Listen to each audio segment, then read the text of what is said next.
discussing the Brexit vote that just happened and the ouster of Theresa May in the UK. Folks, please go to InfoWarsStore.com in this break. I barely even plug this hour. We need your support at InfoWarsStore.com.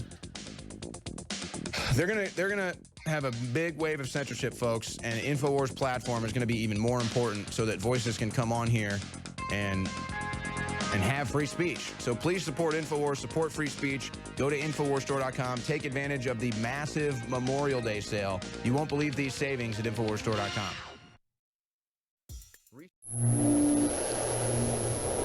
InfoWars.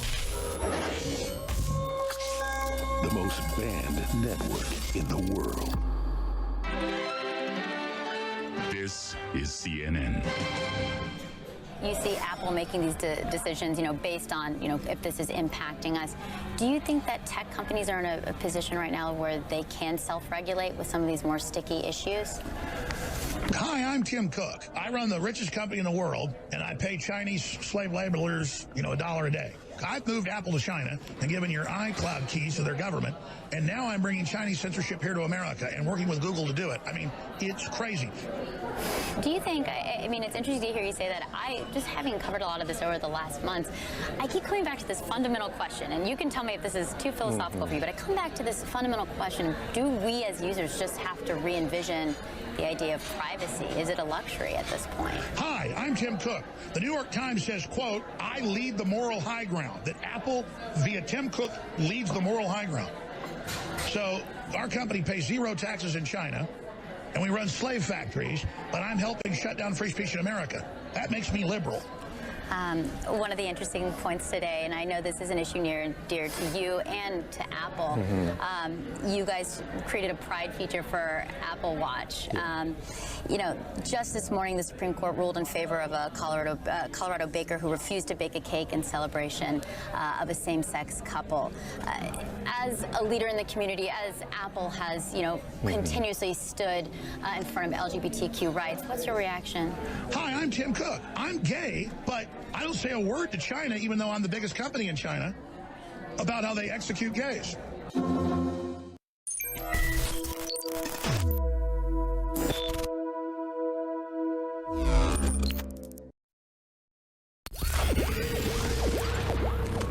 If you are receiving this transmission, you are the resistance.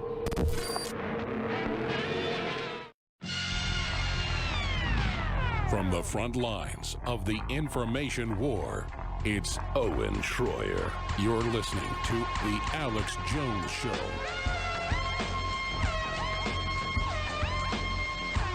All right, Dan Lyman is about to join me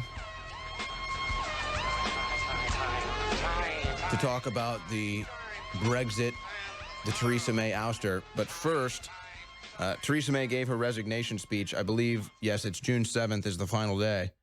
And, well, it wasn't too pretty for Theresa May today. Here is that clip of her resigning.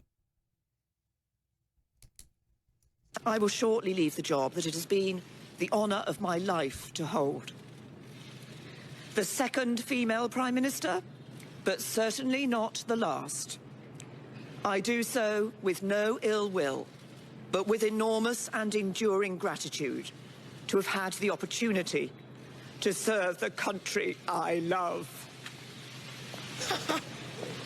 She starts crying and walks off.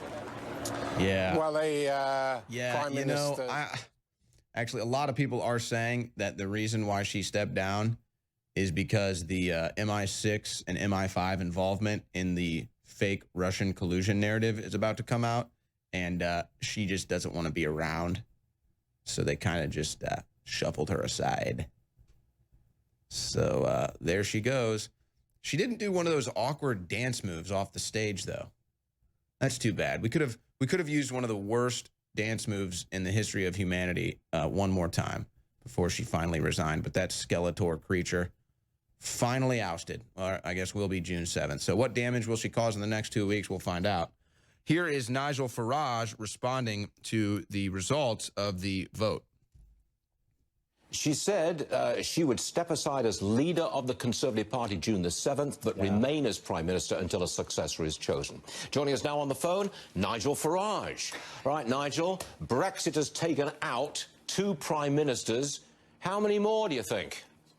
Well, that's a very good question. And don't forget, we're going to get on Sunday night, we will get the results of the European elections that were contested yesterday. And the polls are showing that the Conservative Party under Theresa May will not even achieve 10% in those elections, whereas the Brexit Party, which I set up 6 weeks ago today, is projected to get 35%.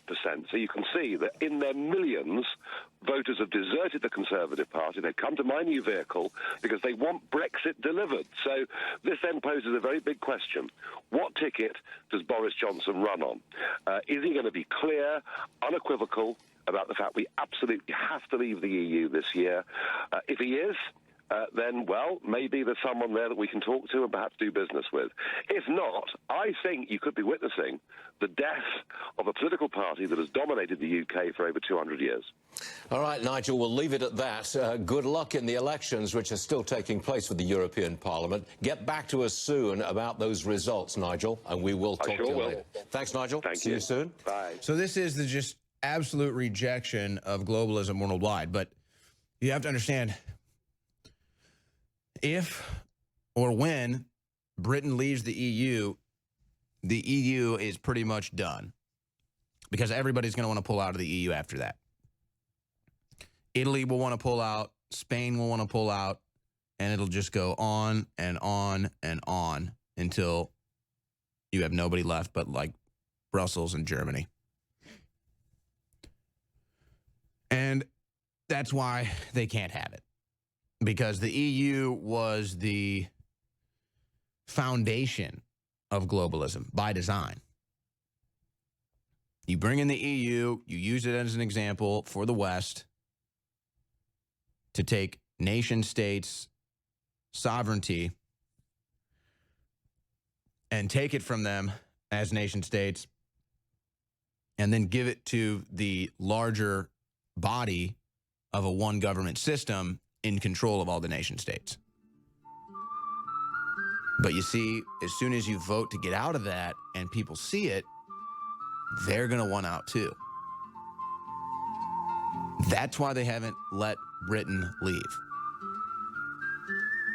But if Britain leaves the EU will be dead within 10 years because nobody else will want to stay.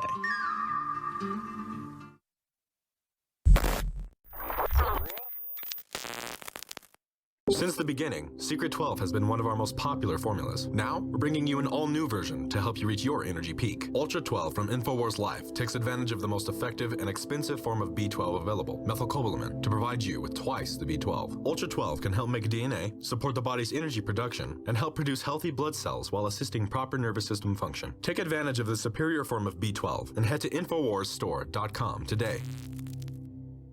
A classic InfoWars fan favorite formula, Super Blue fluoride-free toothpaste is a must-have for any InfoWarrior serious about their oral health. Featuring natural oils and ingredients used since Aboriginal and biblical times. Fueled by the good halogen, iodine, and high-quality nano silver, we've taken the fluoride out and replaced it with powerful ingredients to help boost your smile. Don't miss out on one of our best products. Power up your morning routine with Super Blue fluoride-free toothpaste at the InfoWars store.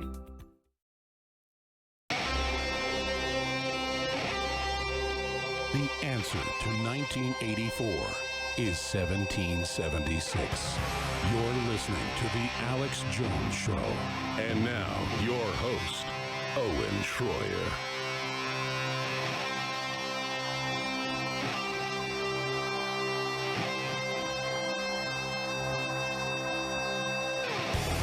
Folks, we expanded InfoWars with EuropeWars.com, Dan Lyman at the helm. Over a year ago now, I believe.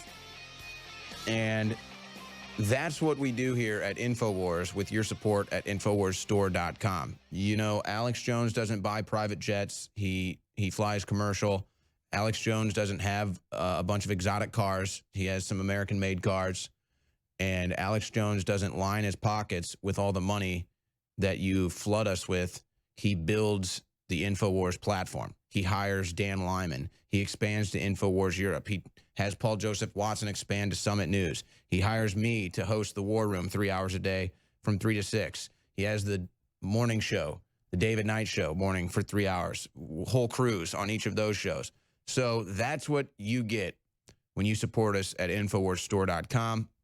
We've got great supplements on sale right now. We've got the brand new 8-pack Power Stack from InfoWarsStore.com. If you're new to supplementing, that is the perfect way to begin. It's 50% off, up to 60% off some products right now for the Memorial Day mega sale. 50% off bodies. Read the reviews for yourself. 50% off Super Male Vitality. Read the reviews for yourself.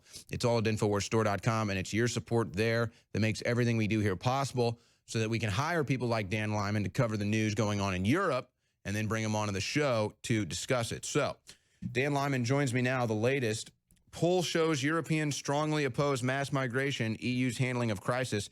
And Dan, really this poll, I think, reflects kind of every other poll that is anti-globalism, anti-open borders, and back towards nationalism and state sovereignty. That's absolutely correct, Owen, and things is definitely very interesting this weekend. Obviously, we have the elections. We've had the UK and Netherlands went to the polls yesterday. The Czechs and Ireland are in the polls today. Tomorrow, I believe Slovakia goes to the polls, and then on Sunday, everyone else will head to the polls and cast their votes for the European Parliament. And by Sunday night, we'll start getting unofficial election results. And of course, we've had some exit polling that kind of indicates where things are headed and some polling ahead of time. But of course, we take that all with a grain of salt because we never know how things are going to turn out, as we saw with the 2016 presidential election in the US, as we saw with Brexit, and even the recent Australian elections. So polling should always be taken with a grain of salt. But I think things do look good for the populist nationalist movements across Europe and this new alliance that's being formed by Matteo Salvini. We see in France that Marine Le Pen's party is actually leading the polls there. So it's going to be a very interesting weekend, and I do anticipate some leftist outbursts by the end of Sunday, the way that they have in other countries when things don't go their way. So you are expecting these voter turnouts to show a nationalist result, and you think they have some, we'll say, protest ready to go?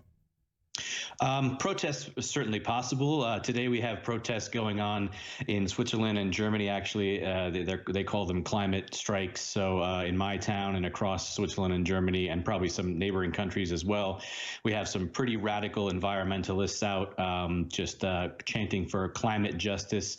Apparently, that's a big issue in Germany, especially with the city dwellers, that they're very concerned about climate change.